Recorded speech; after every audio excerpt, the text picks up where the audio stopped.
Hey everyone, we're diving into the world of the mesmerizing panther chameleon. Known for its vibrant colors and striking appearance, this species hails from the lush rainforest of Madagascar. With its ability to change colors and blend into its surroundings, the panther chameleon is truly a marvel of nature. I recently stumbled upon a video of this colorful turquoise, red, and green panther chameleon on TikTok, and it inspired me to make this beautiful piece of beadwork.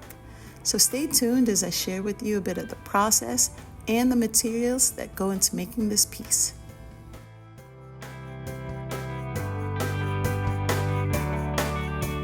Starting off with this piece, I knew I wanted to incorporate as many beautiful tones of orange and pink and red as possible. The feet and snout of this reptile have a beautiful array of peaches and reds that blend so effortlessly into one another. Also, this reptile has many beautiful tones of turquoise and green and white that just blend so perfectly with it, and I was really captivated by everything I saw.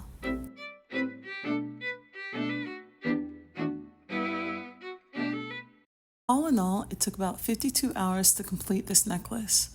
I began with a series of techniques like chevron before I moved into making a set of beaded earrings. About a month ago, I learned a new technique to make earrings. Actually, it's just a new technique, and I decided I need to make earrings like this. And I went back and I've pretty much made matching earrings to go with all of my necklaces with this bead stitch. I think it's really beautiful. Sometimes it looks like a snowflake, sometimes it looks geometric, and I just decided to create a gradient of reds and greens to kind of match my necklace. So here are the beads I'm still working with to complete this piece. As you can see, I've kind of moved away from using the pinks and the turquoises.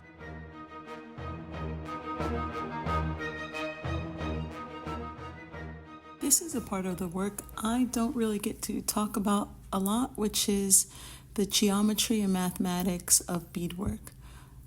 This is actually me taking apart half the necklace. I had to cut it apart and reorganize the beads back by size and color because I kept on putting it on to see how it looked, and it wasn't laying correctly. If you don't get your mathematics correct in beadwork, it just won't look right. And I had started a set of math or pattern earlier than I needed to, and it did not look well. So now I'm back into the make, and I'm moving along, and I realize I'm running out of beads, and I gotta go get some more.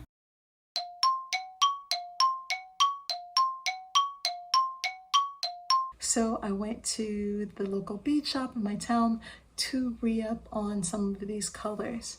They actually didn't have some colors that I was looking for. I think I probably bought them all.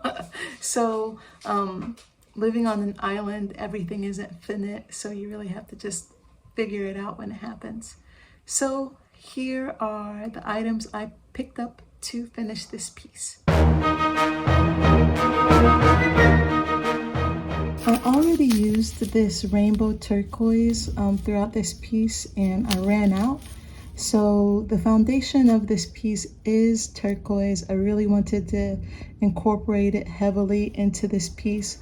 One thing about the chameleon, it has this really dark turquoise color that I've not seen in beads yet. So that's one that I'm sure will come in years to come, but right now I have not seen any turquoise similar to the darkest turquoise in this chameleon. The piece, or the chameleon, actually is has very deep reds, and like peach is probably the best way to describe it. And I want to end the bottom of my beadwork in this bright red color, similar to how the tip of the chameleon is like this turquoise and red, and also how the feet are like these bright orange red. So these are the bright orange bright red thread that I'm using to complete the piece. And I also needed more green details because I want the turquoise to fade into a green that I think is going to be a really nice gradient. Here are actually the gradient scheme I'd like to use. If you see this, just subtly like just fades and then it gets very bright. And no piece is finished without details. Because this piece is actually very front heavy, I need it to be back heavy as well. And these are the check beads. These are called fire polish beads. I really like them a lot. They are great and faceted. And these are called, they're bicones, but I can't remember what kind of check bicone beads, but these are all check beads. You know, you only could go with Czech or Japanese as far as I'm concerned, unless you're going with artisan beads from other countries. But if you want to get uniformity every time, it's really up to you to buy Japanese or Czech beads. So these are my Czech beads that are going to go into the back details of this. And before I move forward, just an honorable mention. I don't know if my camera is even going to be able to pick it up, but these look like Jolly Ranchers. It just has like this perfect like Jolly Rancher strawberry watermelon color that I absolutely adore, and I'm glad it's part of my work. So yeah, this is my bead haul to finish this piece. I estimate I have another,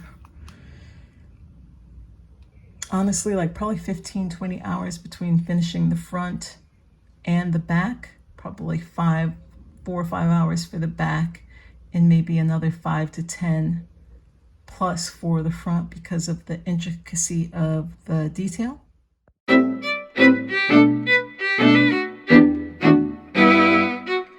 I've been working on this piece for roughly 45 hours to make it to this point. I love when I'm finishing up the backs of my pieces.